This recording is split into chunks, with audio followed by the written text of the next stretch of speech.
আচ্ছা একটু কথা বলতে চাই শেখ হাসিনা যে দেশ থেকে পলাইছে আপনারা কি খুশি? আমরা অবশ্যই খুশি। আমরা দেশ স্বাধীনের মতো পাইছি, উপলনে দেশ স্বাধীন হয়েছে।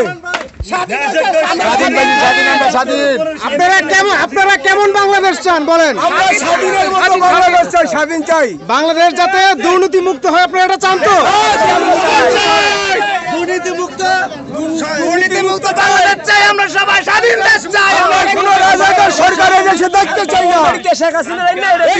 দুনিয়া স্বামীর বিচার চাই, দুনিয়া স্বামীর বিচার চাই। আমরা স্বাধীনতা পাইছে বাংলাদেশ যুদ্ধ করে যে স্বাধীন অর্জন করছে 17 বছর পর, তাই স্বাধীনতা অর্জন করছে বাংলাদেশ।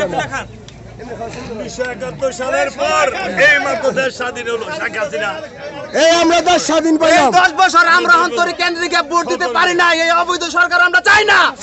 অবৈধ সরকারের পতন চাই না। এই সরকারে আমরা কোনো ভোট দিতে পারি নাই। সরকার অলরেডি পতন হয়ে গেছে। প্রিয় দর্শক দেখতে পাচ্ছেন যারা এই উৎসুক জনতা আজকে এই সরকারের নাই, আমাদের ভোট আমরা নিজেরা দিতে চাই কেন্দ্রে গিয়ে।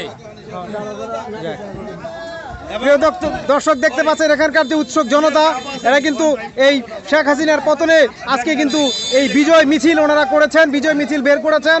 এবং এখানকার যারা জনতা, এদের ভিতরে কিন্তু এই দুর্নীতিমুক্ত বাংলাদেশ গড়ার একটা প্রত্যয় রয়েছে। তারা কিন্তু বাংলাদেশটাকে এগিয়ে নিতে চান এবং এই বিশ্বের বুকে বৈষম্যমুক্ত বাংলাদেশ চাই। ভোটের অধিকার চাই, শেখ হাসিনা মুক্ত দেশ চাই, অধিকার চাই, আওয়ামী লীগ মুক্ত দেশ চাই। যাক, থ্যাংক ইউ।